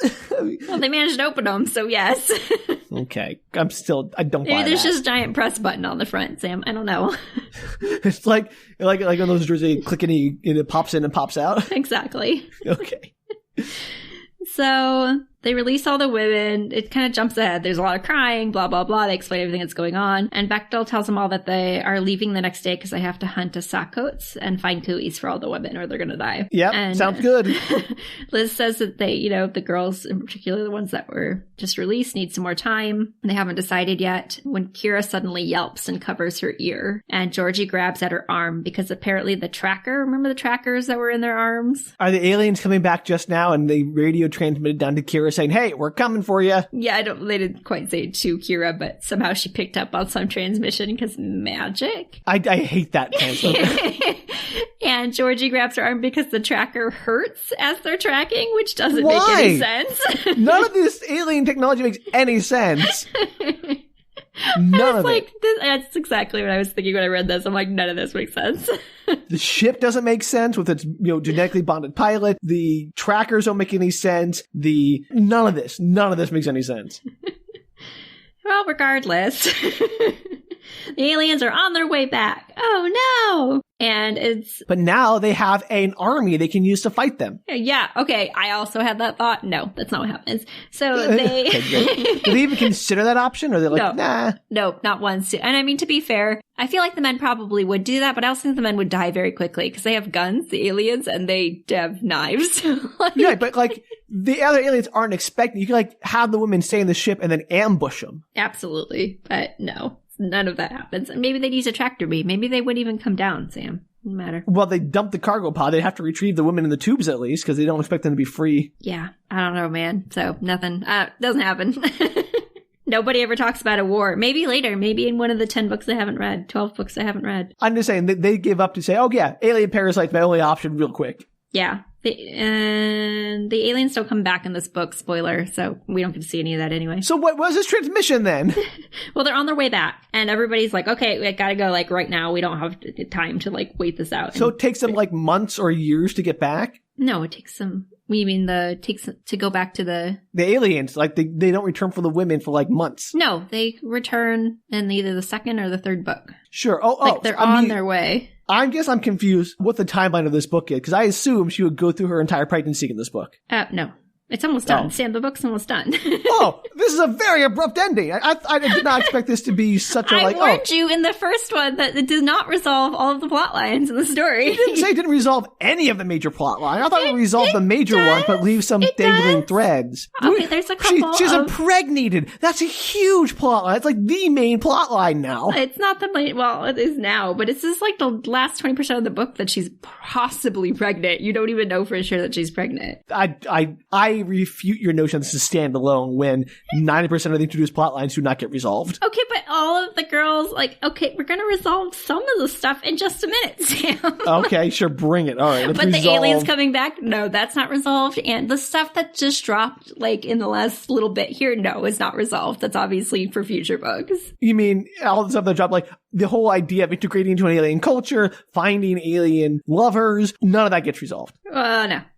Yeah, so my point stands that nothing is resolved in this book, pretty much. The only thing that's resolved is they decide to stay on the planet, which is not much of a resolution. But it's that is the start of a story, not the end of it. I feel like it's the resolution of the initial plot line is that these girls are dropped on a planet. What happens to them, you find out in this book. You don't find out in the book. You find out what they start to do. Yeah, what they decide they're going to do. They make some kind of decision in this book. This whole book is like a prologue. Sort of, but I'm here for your questions, Sam. I can answer what happens in the future. I do not buy any of that. This is, I dispute that this is a fairly standalone book if nothing is resolved. Okay, well, it's standalone for Georgie's story, though, because she's just a side character in every single other book. Her whole pregnancy, that whole experience, becoming an alien bride, none of that is... Yeah, because you follow other characters in the future that get pregnant, and you more follow their pregnancies, and, Georgie at some point gives birth. It's not...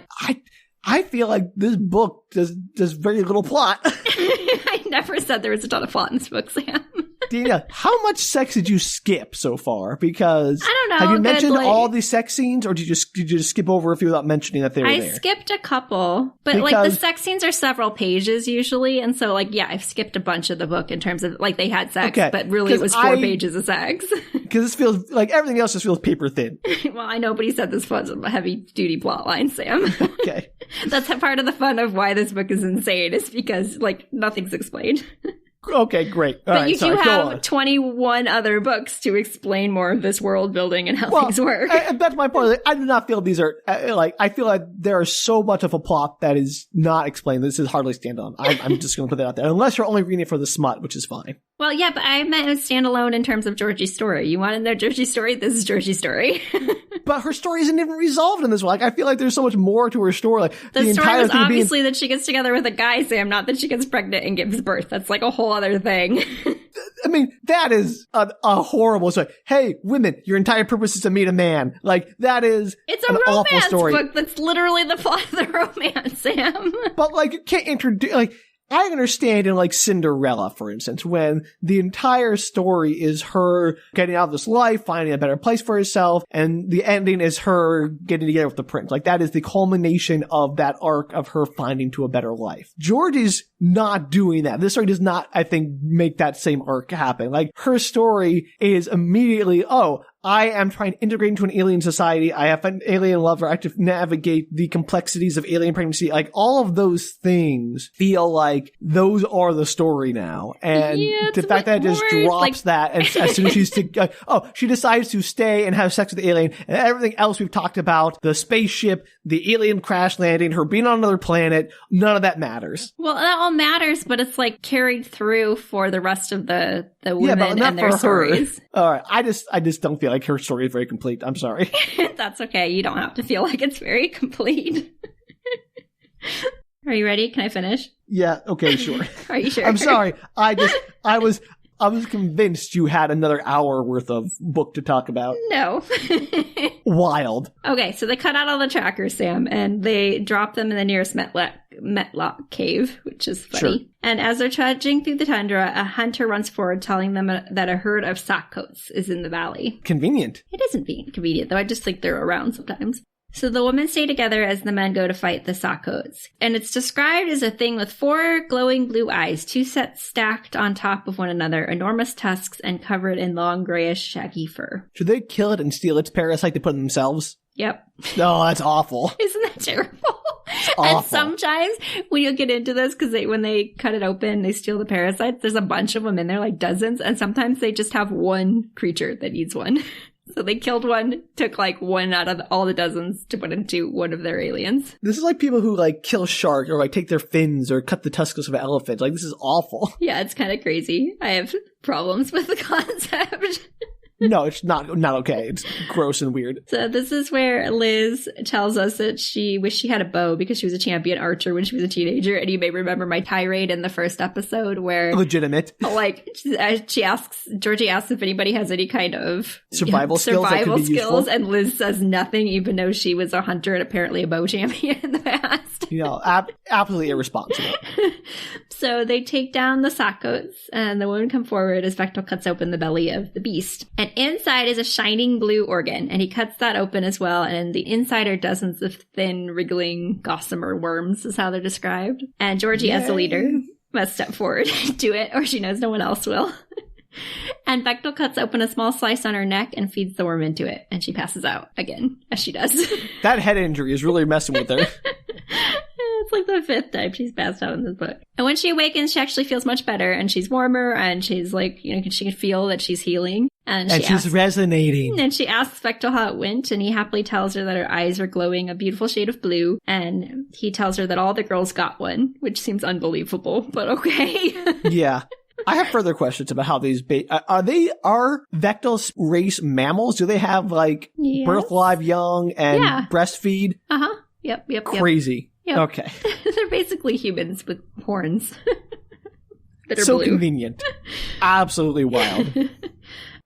And Oh, as they kiss, to her surprise, her chest begins to vibrate. She's resonating, Sam! Yeah, of course, how convenient that her cooey was conveniently resonating for him before she even had one. But this story is literally just a romance between these two people. I don't know why you're surprised it stops when their romance is, like, consummated.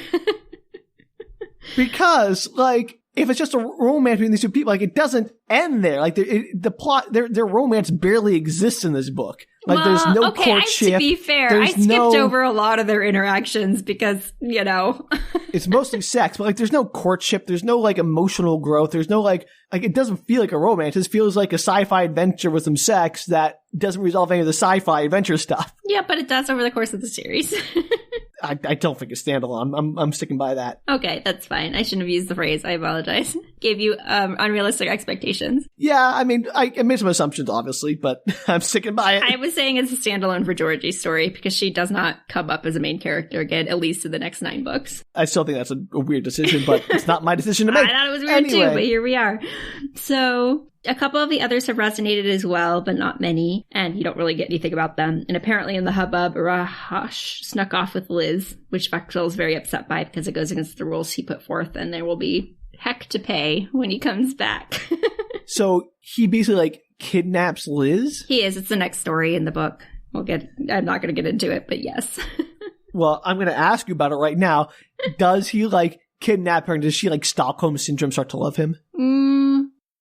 Okay. Sort of. You told me to ask you about the other book. No, so I was trying to figure out how to describe it. I wouldn't go as far as Stockholm Syndrome because she's very surly. But sort of. No, that's a bad relation. Like, you don't kidnap somebody like, well, they'll love me if I kidnap them hard enough. Which he learns quickly that's not like the way that ends up rewarding that behavior by falling in love with them anyway. Yeah, but he feels bad about it later, Sam. That's the whole thing. Oh, that makes it okay. It's gross. That's even grosser than this story. I can say at the beginning of this book that, like, most of it's decent. There are certain parts that are very, like, questionable, but most of it's fairly strong in the terms of, like, feminists, whatever. All right. Gross. I didn't say it was my favorite of all the stories. Everybody is warmer and happier, and they settle down for the night, and Georgie and Vectel finally give into the residence. They live happily ever after. The end. Sam. What a thing. BS. I mean, I have no problem with the story as it is. It feels so, again, since you skipped all the actual, like, purpose of the book, which was the sex, and maybe if I read it, I would feel that there was enough meat on the bones of this book to make it complete, but as it was summarized, it feels like there's so much left hanging. I did, stay very heavily on the plot of the book, which does not resolve, so I'll give it to you that it doesn't feel like it resolved. But there's a lot of time spent between Vectel and Georgie. I agree that this probably is not the strongest of the series in terms of, like, them getting to know each other outside of, like, having sex, I guess. All right. I mean, that's cool. I just am so surprised that, like, all these things happen and that felt like there were no obstacles overcome for, like, their relationship. Oh, there's not. Like, yeah, that's my point. Like, it doesn't feel like there's anything that was done to grow, like, they're, like, even the most basic rom-com, you have some kind of conflict between the leads that they have to resolve, which makes that relationship stronger. Sure. And I would say the future stories, like, definitely have, some of them do have that. Like, some are stronger than others. But I had to start with this one, Sam, because it's like, if we ever do future ones, then you'll have to know where it all started from. No, I get that. But my point is, like, it doesn't feel like that romance story is complete because they didn't do anything that, like, there was no conflict. It's just like, oh, they met and they're together and that's it. The end. Yeah, that sounds about right. Right. That just feels like nothing to me. That feels like not a story. It's not a story. There's no story there. It's not interesting. There's no challenges. Like, the only thing that differentiates this book is that it's science fiction-y and that they have, like, it's an alien she's having sex with. And if it wasn't for the pornography, there'd be nothing there. There'd be no there. There's an entire plot in the background, Sam. It's fine. It's very background. It's driving all this stuff forward, so it's not that background. Yeah, but none of that gets resolved, so... It does in the next couple of books. It's fine. The aliens come back shortly. Great. Anyway, that was something. Wow. Again, I don't think that erotica needs to have a purpose beyond being erotica. That's fine. And I'm just being pedantic on this book because it's shocking. Fun. Yeah. I've said many times before, and to be always clear, people don't come to our podcast for just summaries or insightful discussions. They come for the pedantry.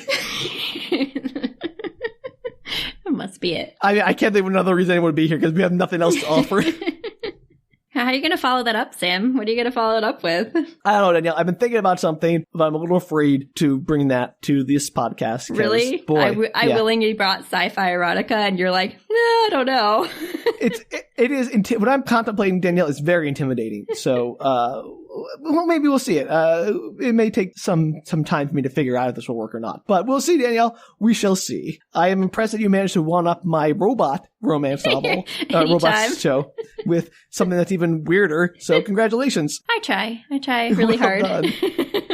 I am still horrified by what potential horrors await in the alien pregnancy parts of the books that we did not read. So you didn't even ask about those. I could have told you more about the pregnancies.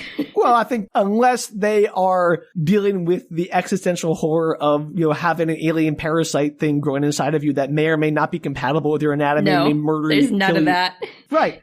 Pregnancy is a complicated and dangerous thing for humans, and to introduce aliens into it should make it more complicated and more dangerous. Nope, there's no concern about the danger. That's weird. That's so weird to me. It seems like an obvious avenue for drama. It does. And most of the drama is circled around like the length of time that someone has to be pregnant. So they're not sure when they will give birth. How long do they stay pregnant, Danielle? Is it like 2 years? Please say me 2 years. I want to say it's 2 or 3 years for the alien species, but for the humans, it ends up being like over a year. That's insane. Yeah, it's a while. It's quite a while. A 3-year pregnancy? What are they, blue whales? Jeez. Like, it's a really long time for the alien species, but the humans don't end up being quite as long. It's kind of a mix. And again, I'm not a biologist. My understanding is that the length of a pregnancy is proportional to the size, like the actual physical size of the species. Which would make sense that it might be bigger or longer because they're bigger. Yeah, but not 3 years. Like elephants are bigger than humans and they don't go for 3 years pregnancy. It could be 2 years. I don't quite remember, Sam. How do elephants even go for 2 years? I think they're still, I don't know. Let me look up elephant pregnancy. Give me a second. The things we find out on this podcast. Okay, elephants are pregnant for 22 months. So almost 2 years. Almost 2 years, but well, they're aliens. They are also 2-ton animals, and I don't think the... No, they're only 7 feet tall. They're fine. Yeah, I mean, they're human to 7 feet tall, Danielle. It's not like They're outside of the bounds of normal human size. But their babies are bigger. That would be so... How do they... that seems like a deal breaker for me as a woman. Pushing a human out sucks. Let me push out something even bigger than that. How is that even physically going to work? I don't know, Sam. Ask the writer. I just asked you, Daniel, who read this. Does she explain it? No. Okay, great. So there you go. No, so far I don't think anybody's given birth in a way where you're reading about it. I think birth just kind of happens you come back in the background. Yeah. I think I know there's one birth scene, but I don't remember how specific it gets. I don't remember having any questions answered. Like many of our stories, Danielle, I am absolutely flummoxed by what the story chooses to focus on and what elements it chooses to gloss over. I do not disagree, which is why I thought you would enjoy it. It's crazy. It's weird. Well, thank you, Danielle, for introducing me to the world of Ice Planet Barbarians, literally the world of Ice Planet Barbarians, which I'll refuse to call by the name given to it in the book. You're welcome anytime. We might circle back. People out there, if you would immediately accept alien parasite and pregnancy in your life, please let us know. We definitely want to hear from you. We just want to know. Please contact Danielle directly on our Twitter and leave me out of it. You can also do Instagram or Facebook, I suppose. And if you want to do that, you can find us on Twitter, Instagram, or Facebook at Book Retorts. You can also email Sam if you'd rather just circumvent me at our email. At bookretorts.com. I'll tell you right now, if you do that, I'm just going to forward those to Danielle without looking at them. It's okay, because we're still desperately awaiting people to send us stuff from the robots. There is so much horror show that we are waiting to receive from listeners. I can't even contemplate it right now. But if you, for some reason, feel like you want to support more of this, you can do so at patreon.com/bookretorts. Book Retorts. No, that's us. Patreon. There you go. I'm supportive of both, Sam. Jeez. Oh, I'm sorry. I didn't mean to question your bona fides. All right. Well, I guess the horrors of alien pregnancy will have to remain abstract for now. But until next time, bye. Take care, everybody.